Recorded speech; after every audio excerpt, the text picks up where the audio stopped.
Europe 1. Le grand direct de l'actu avec Jean-Marc Morandini. Il sera donc resté 9 jours en poste. Hier soir, un bref communiqué de l'Élysée mettait les rédactions en émoi, annonçant que le secrétaire d'État au commerce extérieur quittait à sa demande et pour des raisons personnelles son poste. Ça, c'était la première version, mais on a très vite appris que Thomas Thévenoud, visiblement, ne déclarait plus ses impôts depuis plusieurs années, depuis 3 ans. Une administration fiscale qui aurait même lancé une procédure d'imposition d'office à la suite de relances et de mise en demeure. On vous attend au standard d'Europe 1, 39-21. Que pensez-vous de ce qui se passe en ce moment avec ce secrétaire d'État? Consternation, colère. Que ressentez-vous devant ce secrétaire d'État qui ne payait pas ses impôts? Alexandre Cara, bonjour. Bonjour. Vous êtes chef du service politique d'Europe 1. Juste, comment est-ce possible?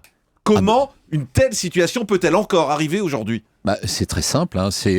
On va dire que, vous voyez, un remaniement, ça se fait très vite. Souvent, parfois, les gens sont prévenus 1 heure avant qu'ils vont être sur la liste finale du gouvernement. C'est ce qui s'est passé. Et on vérifie généralement a posteriori les situations. Alors, ce qui se passe, c'est qu'on demande effectivement à tous les nouveaux entrants de fournir un certain nombre de documents. Et par ailleurs, on demande à Bercy, à l'administration fiscale, de vérifier leur situation. Alors, dans le cas de Thomas Thévenoud, ça a été très simple. Ils ont regardé, ils sont aperçus que depuis plusieurs années, il ne payait pas une partie de ses impôts. Et ce qu'on appelle un contribuable défaillant, puisqu'on avait été obligé de le taxer d'office même. Donc, vous le voyez, ça a été très clair, très vite. Mais Thomas Thévenoud connaissait sa situation. Il savait qu'il y aurait un contrôle derrière. Donc, il accepte ce poste en sachant qu'à un moment donné, ça va sortir. Mais c'est de l'inconscience. C'est de l'inconscience, vous avez raison. Mais souvent, vous savez, en politique, il y a parfois ce sentiment d'impunité ou ce sentiment que tout peut se régler.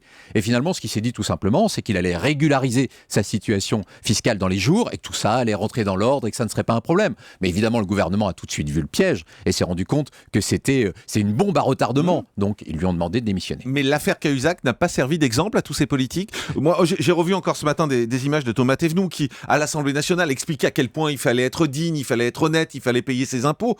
Enfin, c'est une forme de schizophrénie. Dans le cas de Thomas Thévenoud, ça s'apparente à de la schizophrénie, parce que je vous rappelle quand même qu'il était effectivement à la commission des finances, et surtout, il a fait partie de cette commission Cahuzac. Et à un moment, l'an dernier, j'ai retrouvé une citation dans le journal du dimanche. Il s'adressait aux fraudeurs fiscaux, il avait dit « Faites repentance fiscale parce que le compte à rebours va s'enclencher ».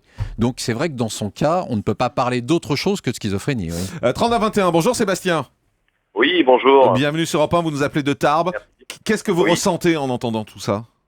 Il y a une grande tromperie et qui ne va pas améliorer, je dirais, l'attention et l'acuité que peuvent avoir les citoyens sur leurs représentants aujourd'hui, parce que c'est quand même une personne qui s'est présentée au suffrage universel, donc qui s'est présentée face à ses citoyens et qui a été élu, se sachant complètement hors la loi.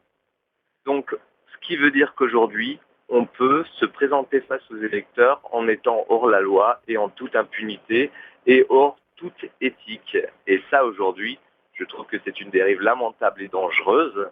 Alors, est-ce que aussi il a été couvert à un moment donné? Parce que je pense que c'est des choses qui se savaient. On peut difficilement quand même être un représentant des concitoyens, avoir une rémunération d'une façon ou d'une autre, on connaît, fréquenter les sphères qu'il fréquentait et ne pas, à un moment donné, avoir un regard sur les revenus de cette personne. Ensuite, il y a une autre interrogation que je me pose, c'est que, il se dit il va régulariser au bout de quelques temps, voilà, et puis on passera à autre chose.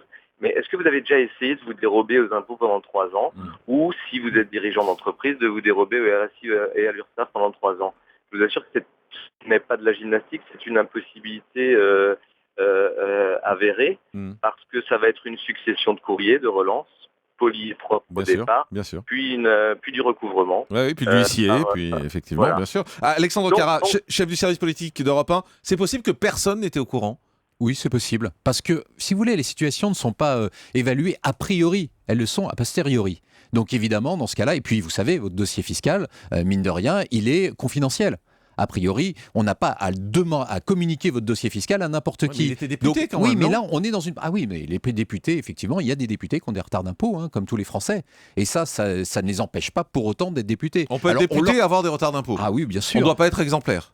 On doit être, mais bien sûr, dans l'absolu, on doit être exemplaire, Jean-Marc, c'est évident. Mais les députés sont comme les autres, ils ont des PV, parfois ils payent leurs impôts en retard, effectivement. Alors que normalement, effectivement, tout ça devrait être extrêmement transparent. Alors aujourd'hui, il n'y a pas de contrôle a priori, donc c'est-à-dire que n'importe qui peut se présenter avec n'importe quelle situation fiscale. Et encore, ça a changé depuis quelques temps, parce que depuis l'affaire Cahuzac, il y a des déclarations d'intérêt qui sont scrutées à la loupe. Donc c'est pour ça qu'on se rend compte désormais qu'il y a effectivement des gens qui passent entre les mailles des filets. Merci Sébastien pour ce témoignage. On va prendre Louis qui nous appelle de Mâcon. Bonjour Louis.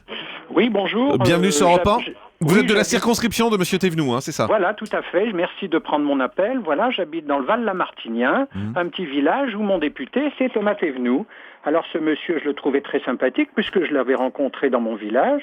Mais maintenant, avec ce qu'il a fait, je trouve qu'il n'a... Enfin, j'approuve tout à fait la personne qui a pris la parole il y a quelques minutes. Mais en plus, moi je dis, ce monsieur, il n'a pas à être député. Donc moi j'attends qu'il démissionne, tout simplement. Il n'a plus à nous représenter, nous, habitants du Mâconnais, avec ce qu'il a fait. Moi je paye mes impôts, mes amis payent leurs impôts. Tout le monde doit payer ses impôts dans la situation actuelle de la France, qui est difficile. Et ce monsieur, il ne doit pas être notre représentant. Donc moi je souhaite qu'il démissionne.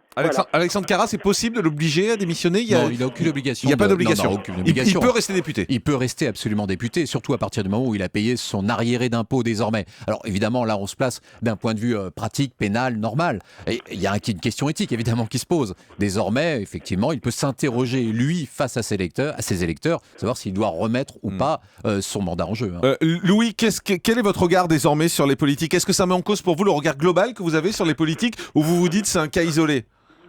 Non, écoutez, je ne sais pas bien ce qui se passe. Moi, j'habite un petit village du Mâconnais. Je suis loin de vos sphères parisiennes où vous connaissez beaucoup de choses.